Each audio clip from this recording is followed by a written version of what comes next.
The credibility, putting your credibility kit together is important. A credibility kit is your resume, not just from a professional standpoint, what you might have done over the years, but from a personal standpoint too. Lenders like to see that kind of thing to be able to get to know you. That's very, very important. Plus, it helps get you prepared to be in business. Paperwork. When you do due diligence with a self-storage facility, if you're an environmentalist, I apologize, but you're going to have to cut down about 3 or 4 trees because you're going to need a lot of paper. There's quite a bit that goes along with it, and it's going to help you determine if this facility that you found is the right investment for you.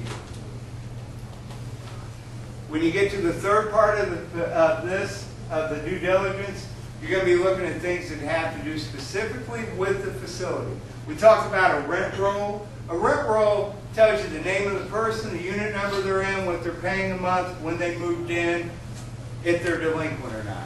Pretty important information. A P&L. I want to know what the profit and loss is, not just last month. I want to know the last 3 years. Same with the expenses. And have you had unseen expenses? But by the time you get done, you're going to be wanting to go all the way down this due diligence checklist and making sure that you've done everything that you need to do. The other side of it too is just because the owner of this facility says, well, I've got an appraisal right here. I don't care, I'm going to spend a couple $100 and have my own appraisal done. I'm sure he's a nice guy or she's nice. I'm sure they're probably honest, but I'm going to have my own appraisal done. A couple other things survey-wise you need to look at is on the environmental side to find out if those surveys have been done, and if they haven't, again, you may want to go into your own pocket and pay that. Not that expensive, but it can save you a ton of money if something is wrong from an environmental standpoint. That's the biggest thing you can run into with a self-storage facility.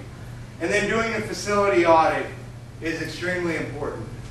When you were dating your wife or your husband or boyfriend, girlfriend, getting to know each other and everything, you asked a lot of questions, you spent time together, you got to know them, right? Buying a facility is basically the same thing. You're getting ready to lock yourself a long-term commitment. So that facility audit is important. And what's really, really important is knowing what you're capable of financially when it comes to purchasing a facility. Maybe you can't buy that facility that's for sale for $4 million that has 600 units. However, you can afford this one over here that's $700,000 with 110 units. Knowing what you're capable of being able to do is extremely important. And a lot of this you do with your due diligence phases. Have you gotten pre-approval from a lender? Do you even have to borrow the money to do this? Do you have a partner? Someone that's going to join in with you? Or, did you just get a really good family inheritance? These are things that you want to plan before you go in. That's part of your credibility package that you're putting together. The other thing that you want to put together before you sign on the dotted line is a business plan. Now, I have a marketing plan up there too. Everybody, well, what are you talking about? Marketing is part of the business plan. Yes and no. It is. However, I think having a specific marketing plan is what it takes to guarantee if you're going to have success or not have success. You have to know how you want to go tackle this. Most self-storage tenants come from within a 3 to a 5 mile radius of where your facility's at. So those kind of things are important to know as you start to put together your budget, your marketing plan. What else does it take? You got to know the competition that's in the area. Maybe there's a guy that's just half a mile down the street on the same street you're going to be on, but he's there whenever he feels like it. Maybe he comes in wearing his white tank top and shorts and flip-flops and sits down. You walk in and he goes, "Can I help you?" I want that kind of competition down the street for me. We get up and greet people when they come in. We tell them thank you for coming in. Little things like that. Know your competition. And again, go back to your community. If you know your community, if you get involved in things in your community, this is helping you know your market, and that's going to put you a step ahead of just about everybody else so that you can get that good start right off the line. It also takes some other things. You got to be willing to get dirty. Some elbow grease. I come up here, I know sometimes you get people who come in suits and ties and everything like that. This is how I go to work every day. Blue jeans and a polo. Because more than likely I'm going to get dirty at some point during the day having to do something. I'm not afraid of doing that. But you can't be afraid of getting out there and maybe getting a little dirty, getting a little tired, doing a couple things. And I'd rather do it myself than pay somebody else for it. You need to be able to learn the ropes.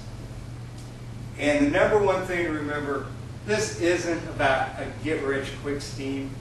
You're not going to make $1 million overnight.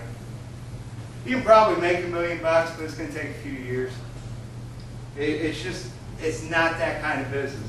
However, it can be a very solid financial investment for the rest of your life if you run it properly, is what it comes down to. So, are you convinced yet? Everybody like, oh, what? Where's that facility? I want to go look at facilities. Are you ready for that? Oh, come on. I can't hear you. See, she does get loud every now and then. Like, there's some things to keep in mind. Higher cash flow with lower operating costs. Like I said, my personal favorite, set your own hours. I like to play golf. So, I like to be able to set my own hours. No calls in the middle of the night from tenants. I've had that before. I hate it. I know I'll never have it again. And everyone can use self-storage, and when you get right down to it, 1 out of 10 people will use it. If they're in your area, why shouldn't they use yours? So, we get to this part of the evening. Not sure if self-storage is the right thing for you. And most of the time, the biggest thing that people come across is this right here. They are scared to take the financial leap. I don't have the money. Nobody will ever give me that kind of money. And I got to have all kinds of money just to be able to do it. That's not true. I'm not saying you can walk in there and get a zero down deal. They're rare. At least I believe that they're rare. People talk about them a lot, but to actually do it is rare that it happens. So, if you still have questions, need a helping hand, trying to get